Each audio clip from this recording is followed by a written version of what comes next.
friends, welcome to MerMay 2019. This is day 1, Extravagant. Okay friends, so the paper is size 9 by 12 and I have just cut it right in half using my colored pencil to give me 2 pages. And I really enjoy this because with this gold outline on the paper, it really looks like a book. And so that's what I was going for. Like these are each a book or a page out of a ornate book of mermaids and mermen and merchildren. Alrighty, so I was just kind of thinking about the color palette I wanted, and I've decided to go with softer pastel tones. I'm using my little pastel palette right there. You can see I got it about 3 weeks ago and I'm obsessed because pastels are my color choice and there's just so many beautiful ones. So this is Prima Marketing Ink Pastel Dreams, and it's a cute little tin that comes with 12 shades, 12 colors. So I really enjoy them. So for Extravagant, I created a mermaid that has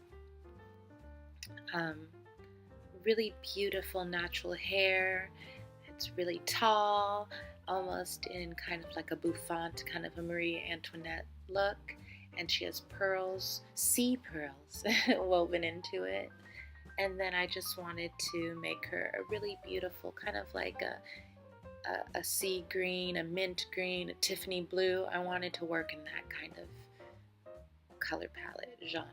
So I'm wetting the paper because I want to wash the whole picture first in that kind of Tiffany blue mint color. And I have started with my Prismacolor col-erase pink pencil. So the col-erase are awesome because they're colored pencils that erase just as well as a pencil.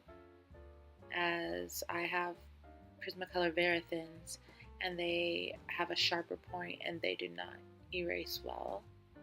So it's really cool to find the different kinds of tools you need that suit your style.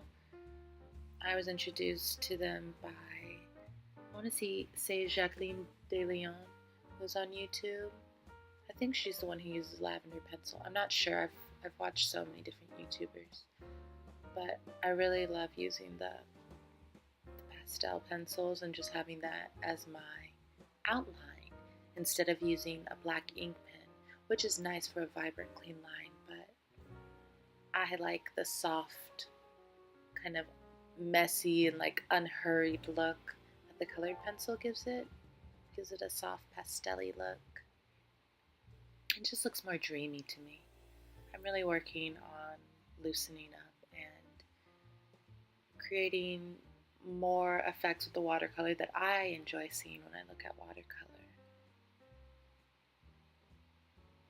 Okay, so I said I wanted to stay in the green family, so I just decided to paint her chest and her fin this kind of bright lime light green. And then I wanted the nice contrast of like an emerald green seagrass behind her. I had the idea to make it like wallpaper, but I forgot about that idea by the time I finished painting. But it still turned out nicely.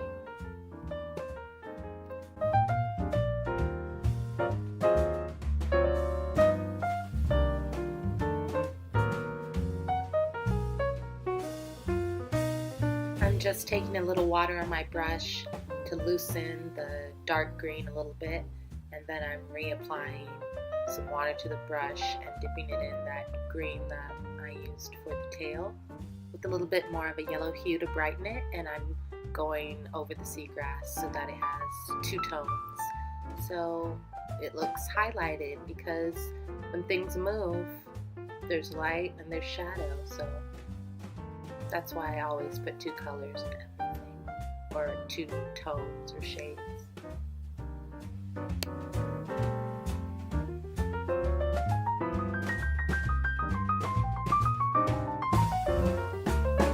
For her hair, I chose a kind of a periwinkle blue that was deep enough that it wasn't the same color as her skin, but that it was still a shade of blue.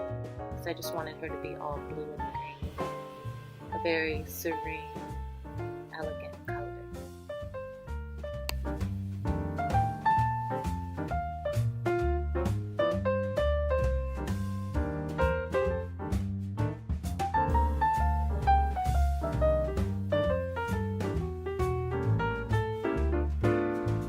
Here I'm adding pink, a kind of a watered down pastel pink and blue. Well, first I'm adding blue, then I'm going to add pink. Because those are the colors I see when I look at bubbles. I see when they're iridescent that I always see a hint of pink and a hint of blue. Excuse me. So that's what I'm painting now. And then when I do my highlights at the end, I will use my white gel pen to go over it to really make it pop and look like a bubble, and to look like pearls.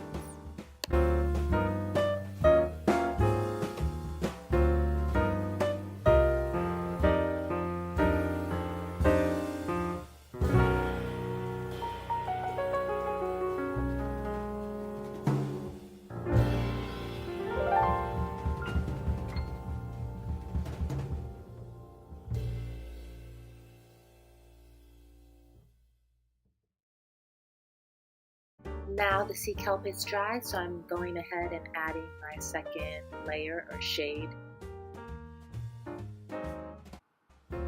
I lay down the paint first and then I come back and add water because I want it to be dark in certain areas. I want to be able to make a hard edge because I want to show the movement of the kelp. And then I'm coming in with water so I can soften and round edges where I want to.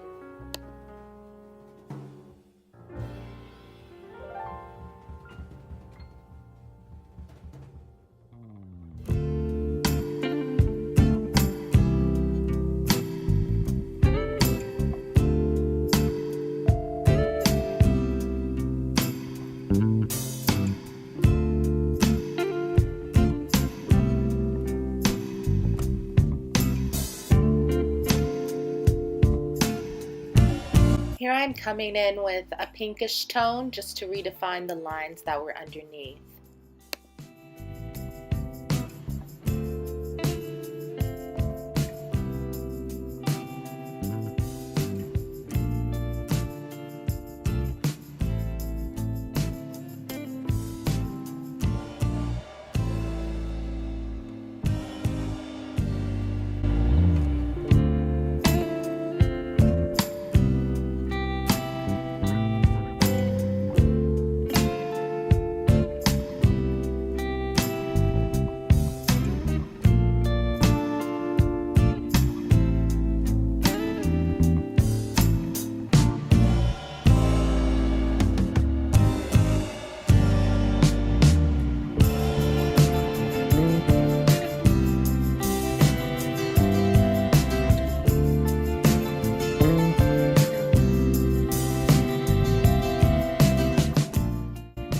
I'm adding some more of that Tiffany blue color to the background just to give it more texture and depth.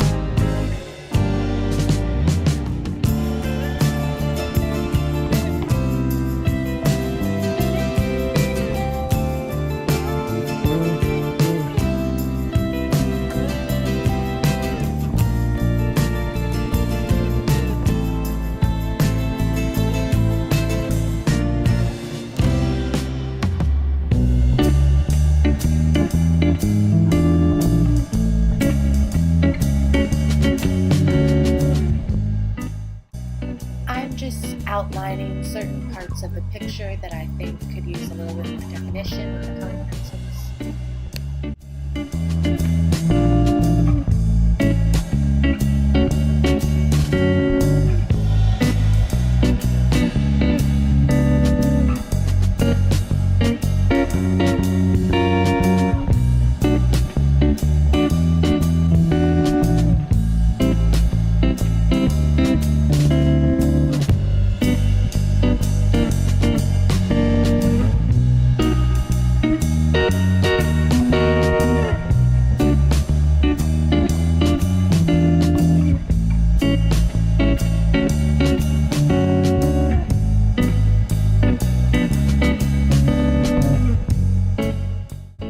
I'm coming in with my blue colored pencil and I'm outlining the bubbles so the blue shines more brightly there.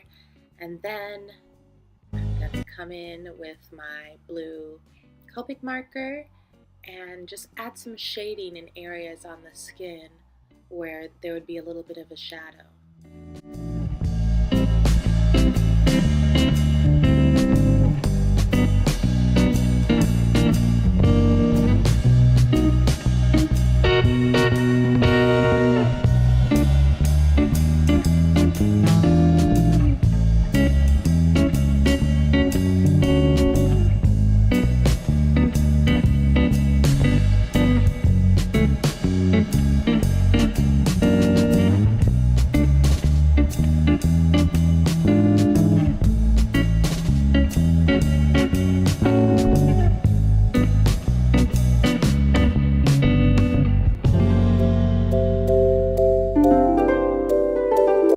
Coming back in with a pink colored pencil because I laid the initial sketch down with the pink colored pencil, so now I want to highlight that to really sharpen all of the features since I don't use a black ink.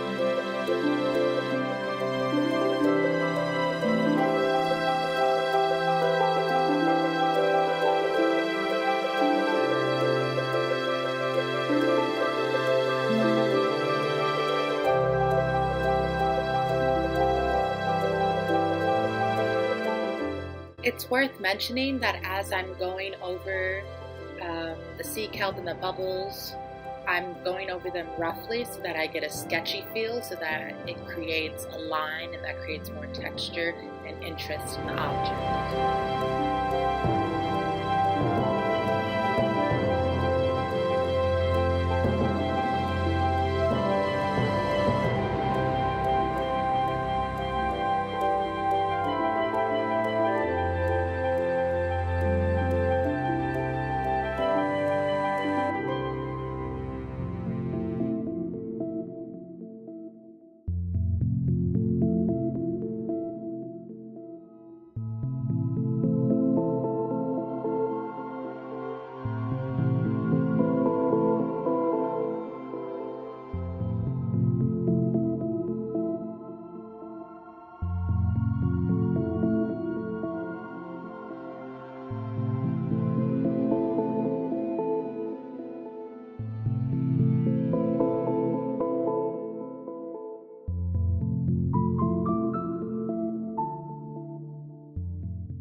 Now I'm going in with my highlighter, my white milky gel pen, to bring out the white and the pearls and to add some highlights to seaweed, the bubbles, to add some bubbles and some sparkles in the water, and to highlight my sea fairy's tail.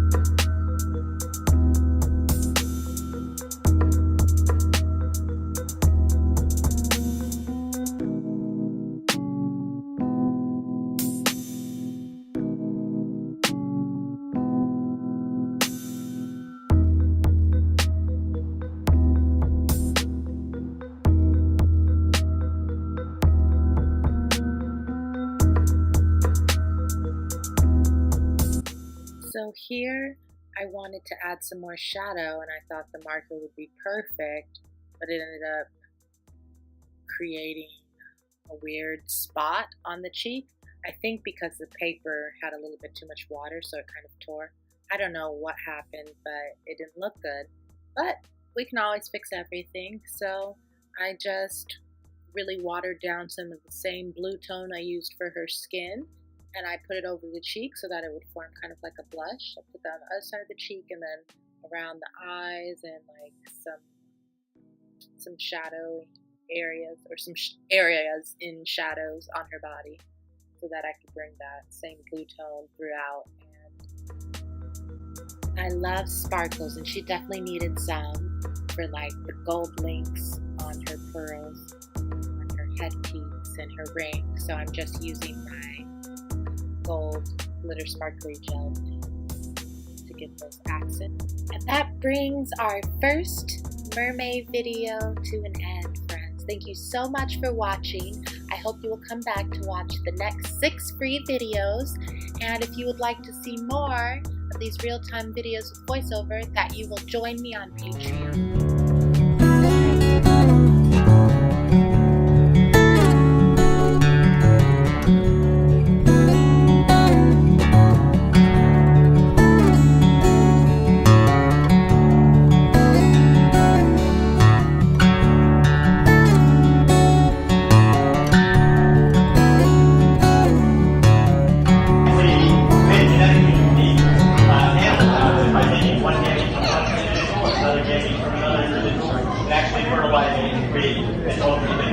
Rather than how we usually say we're only by taking pieces from the environment and regrowing them here.